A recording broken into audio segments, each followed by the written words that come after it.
भूल कर रहे हो तुम। अपने बल से तुमने इनकी मटकियों को फूटने से बचा तो लिया, मगर बिकवा नहीं पाओगे। महाराज कंस से बैर लेकर कोई भी इनकी मटकियों को नहीं खरीदेगा। मैं खरीदूंगा।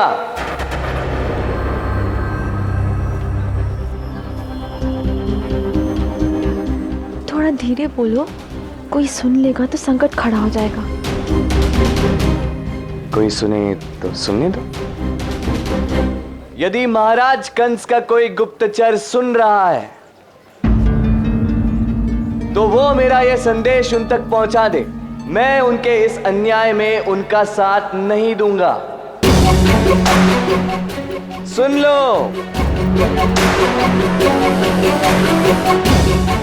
मैं कंस से नहीं डरता हूं।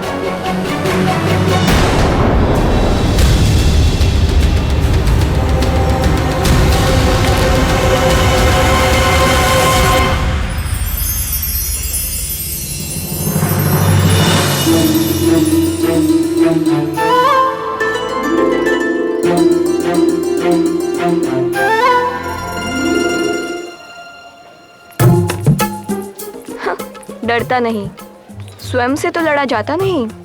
अपने दाव की शक्ति पर बड़ा इतरा रहा है। मुझे तो बहुत धूर्त और कुटिल प्रतीत हो रहा है।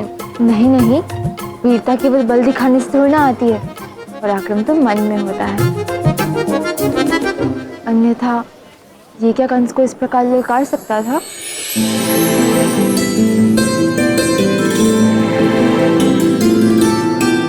तुमने कंस को ललकार कर बहुत पराक्रम दिखाया।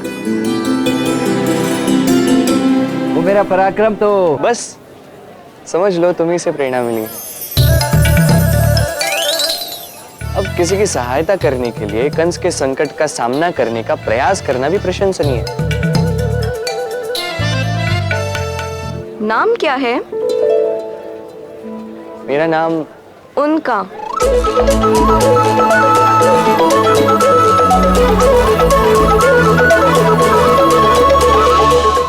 बलराम। और बलराम बहुत ही बलशाली,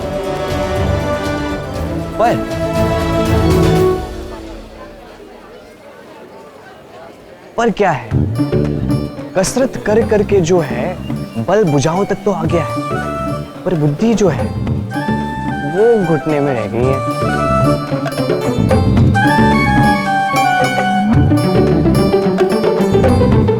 अच्छा कान्हा, अब काम निकल गया तो मैं बुद्धिहीन हो गया। उचित ही है। कदाचित अब तुम्हें मेरी आवश्यकता भी तो नहीं है। अगली बार तुम पिटोगे और मैं देखूंगा।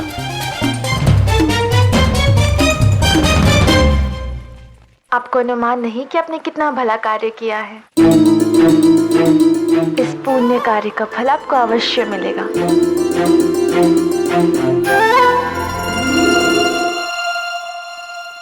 फल तो मिल चुका है।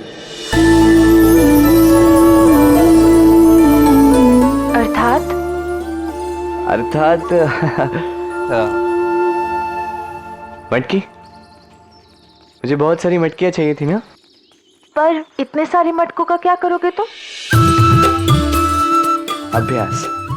अभ्यास? ऐसी कौन सी प्रतियोगिता है जिसका इतने सारे मटकों से नाता हो? नहीं नहीं, प्रतियोगिता के लिए नहीं। अब मेरा ना इन मटकियों से एक अनोखा नाता है, बालपन से। छोड़ो, तुम नहीं समझोगे। इतना मूल्य पर्याप्त होगा ना? पर्याप्त से कहीं अधिक। धन्यवाद। तो अब ये मूल्य तुम्हारा हुआ, और ये मटके मेरे हुए।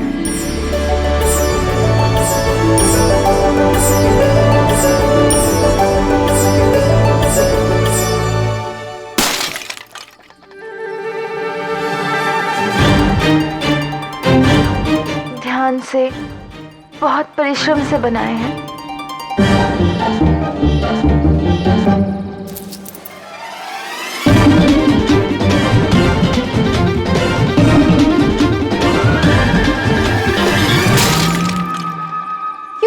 से? घड़े क्यों तोड़ रहे हो? अरे कहा ना, ये घड़े अभ्यास के लिए खरीदे हैं। ये कैसा अभ्यास है? ऐसा। सावधान, वो हमारे घड़े हैं। हाँ, और वो अभी अभी मैंने खरीदे हैं। तो अब मैं अपने घड़ों को दान दूं या तुम्हें क्या? मूल्य तुमने उन मटकों का दिया है, उस परिश्रम का नहीं जिससे हमने ये मटके बनाए हैं। धन देकर हमारी ही रचना को हमारे सामने नष्ट नहीं कर सकते तुम। अपनी वस्तुओं से इतना मोह अच्छी बात नहीं है। मुझे अपनी वस्तुओं से मोह हो या कुछ भी, उससे तुम्हें क्या मतलब? तो मोह के साथ क्रोध भी है।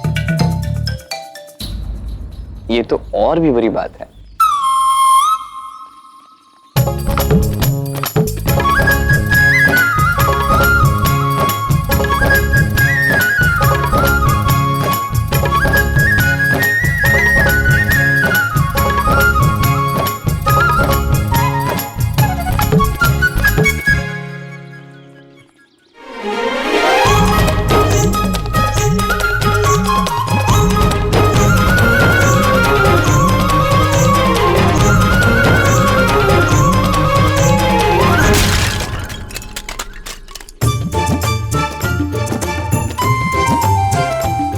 तुमने अपनी सीमा तोड़ दी है। नहीं बेचने मुझे अपने मटके।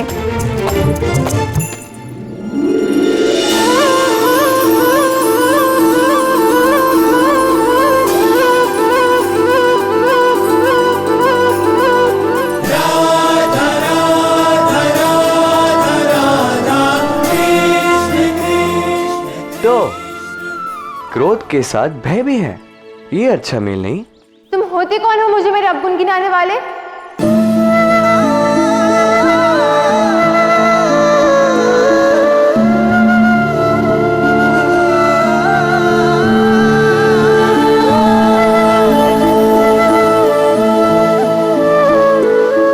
बता नहीं सकता,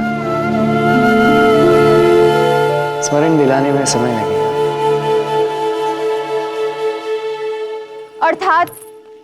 अर्थात समय लगा ये जानने में, पर सत्य सामने आ ही गया।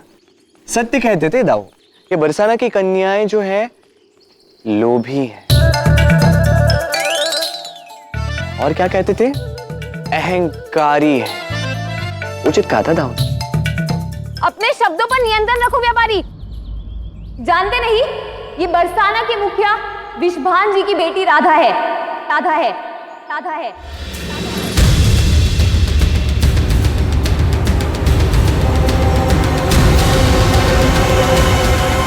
क्या किया ललिता? हमें पहचान छुपानी थी ना।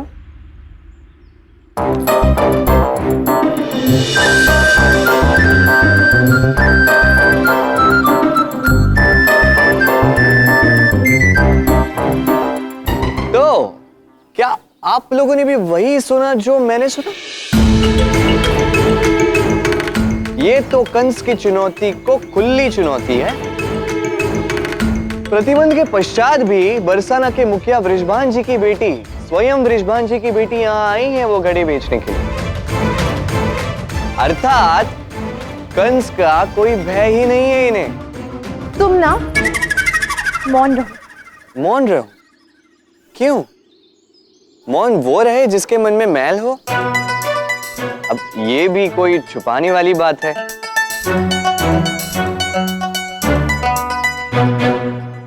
ये तो उदाहरण बनेगा महाराज कंस के न्याय के सामने वृषभान जी की बेटी राधा प्रतिबंधित कुंभारों की सहायता करने के लिए, उन्हीं के बनाए हुए घड़े बेचने के लिए स्वयं यहां आई हैं।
धीमे स्वर में बोलो। देखो क्या हो गया। वही हुआ है जो होना था। मौन रहो और समर्पण कर दो। तुम सभी को महाराज कंस के आदेश का उल्लंघन करने के अपराध में बंदी बनाया जाता है।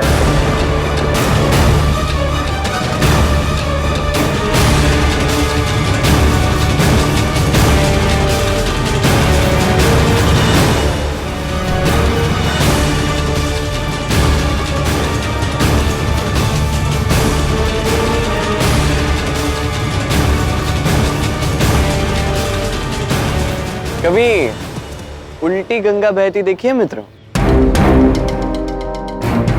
आज देखना, अब क्या शांति से वापस लौटना चाहते हो, या हमें बंदी बनाने की भूल करके दंड के पात्र बनना चाहते हो? विकल्प तुम्हारा है।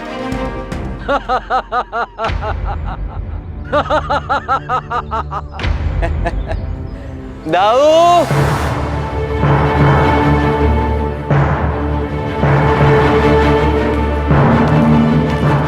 नहीं आऊंगा। बुद्धि घुट्टों में है ना मेरी, तो ठीक है, अब लगाओ बुद्धि और बचो उन सैनिकों से।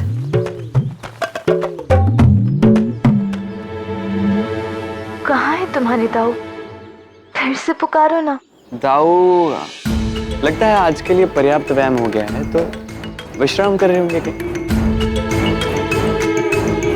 मैंने तो पहले ही कहा था, अपने दाव के दम पर बड़े ढींगे हाँक रहा था। स्वयं से कुछ हो सकता है तो केवल ठोक। बंदी बना लो इन्हें।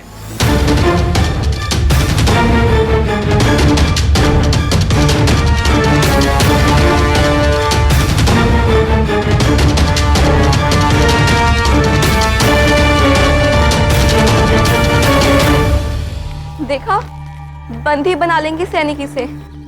इसे नहीं, हमें भी। सोचो क्या करे अब।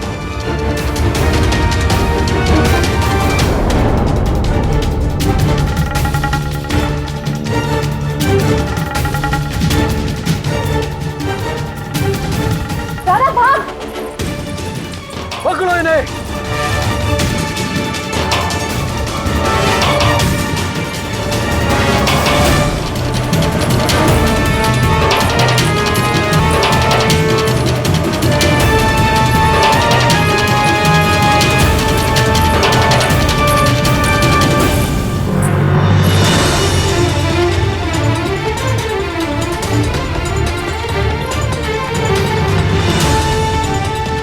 कितना निर्लज और कायर युवक है। हमारी सहायता तो दूर की बात, स्वयं साथ में भाग रहा है।